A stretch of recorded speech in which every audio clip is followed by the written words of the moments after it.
तो 4 साल बाद अमेरिका में एक बार फिर से ट्रंप युग की शुरुआत हो चुकी है और सत्ता संभालते ही ट्रंप एक बार फिर पुराने तेवर में नजर आ रहे हैं।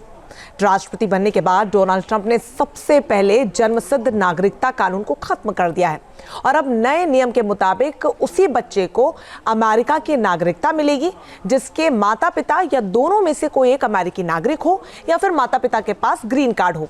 अब ट्रंप के इस फैसले को एक तरफ ऐतिहासिक बताया जा रहा है तो वहीं खबर यह भी है कि इस फैसले से डेमोक्रेटिक पार्टी नाराज है।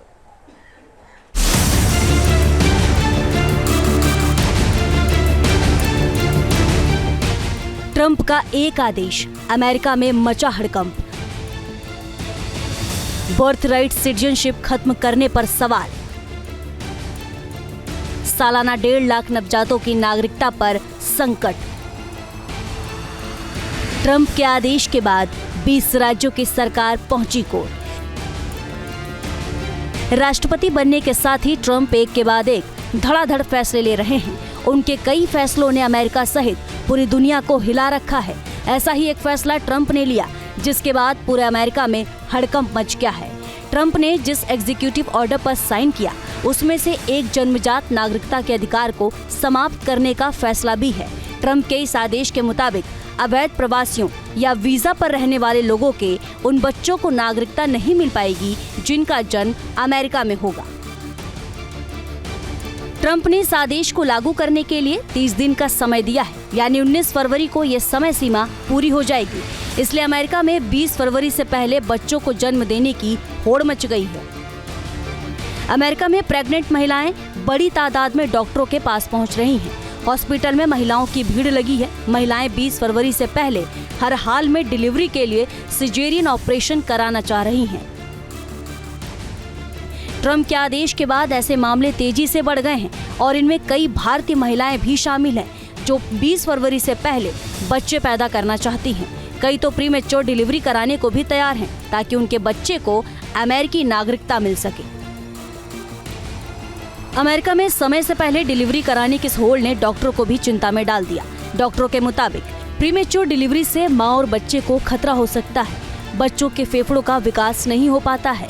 बच्चों के तंत्रिका तंत्र को नुकसान होता है। बच्चों में कम वजन जैसी समस्या होती हैं।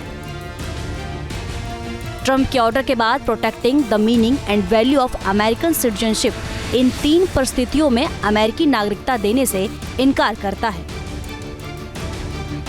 पहला, अमेरिका में पैदा हुए बच्चे की मां यदि अवैध रूप से वहां रह रही हो। दूसरा, बच्चे के जन्म के समय मां अमेरिका की वैध लेकिन अस्थायी निवासी हो। तीसरा, पिता बच्चे के जन्म के समय अमेरिका का नागरिक या वैध स्थायी निवासी न हो। दरअसल अमेरिका में जुलाई 1868 में अमेरिकी संसद में 14वें संशोधन को मंजूरी दी गई थी जिसमें कहा गया था कि देश में पैदा हुए सभी अमेरिकी नागरिक हैं। इसलिए दुनिया भर के आए प्रवासी अमेरिका में बच्चा पैदा करना चाहते हैं ताकि उन्हें अमेरिकी नागरिकता मिल जाए। अमेरिकी सेंसर ब्यूरो के 2024 के आंकड़ों के मुताबिक अमेरिका में करीब 54 लाख भारतीय रहते हैं और ये अमेरिका की आबादी का करीब 1.5% हैं। इनमें से 2/3 लोग फर्स्ट जनरेशन एमिग्रेंट्स हैं, यानी परिवार में यही सबसे पहले अमेरिका गए जिन्हें अमेरिकी नागरिकता मिलना मुश्किल हो सकता है। ट्रंप के आदेश को अमेरिका में ग्रीन कार्ड का इंतजार कर रहे परिवारों को झटका माना जा रहा है। ट्रंप के इस फैसले से डेमोक्रेटिक पार्टी नाराज है। अमेरिका के 20 राज्यों में डेमोक्रेटिक पार्टी की सरकार है। इन सभी राज्य सरकारों ने कोर्ट का रुख करते हुए ट्रंप के फैसले पर आपत्ति जताई है। डेमोक्रेटिक पार्टी का आरोप है कि ट्रंप ने संविधान के 14वें संशोधन का उल्लंघन किया है। मामला कोर्ट में पहुंचा तो फेडरल कोर्ट ने ट्रंप के इस फैसले पर 14 दिनों के लिए रोक लगा दी। बहस के दौरान जस्टिस डिपार्टमेंट के वकील को टोकते हुए जज जॉन कफनौर ने पूछा, इस आदेश को संवैधानिक कैसे मान सकते हैं? ये दिमाग चकरा देने वाला है। ये साफ तौर पर असंवैधानिक आदेश है। जज कफनौर ने टिप्पणी की, वो 40 साल से भी ज्यादा समय से बेंच पर है, लेकिन उन्हें ऐसा कोई दूसरा मामला याद नहीं है जिनमें केस स्पष्ट रूप से इतना असंवैधानिक हो। मुझे समझने में परेशानी हो रही है कि कोई वकील कैसे कह सकता है कि आदेश संवैधानिक है। कोर्ट का आदेश लाखों लोगों के लिए थोड़ी राहत लेकर आया है। भले ही मामला कोर्ट में हो, लेकिन कई ऐसे लोग हैं जो डेमोक्रेटिक शासित ब्लू स्टेट्स की ओर पलायन कर रहे हैं। उधर कानून के जानकारों का मानना है कि जन्मजात नागरिकता के अधिकार को एग्जीक्यूटिव ऑर्डर से खत्म नहीं किया जा सकता।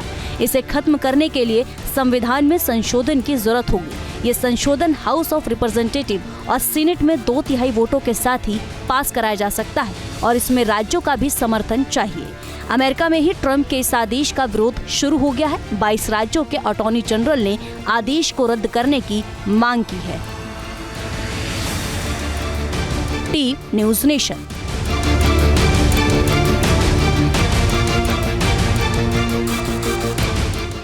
न्यूज नेशन अब व्हाट्सएप पर खबरों के ताजा अपडेट के लिए न्यूज नेशन के इस QR कोड को स्कैन करें।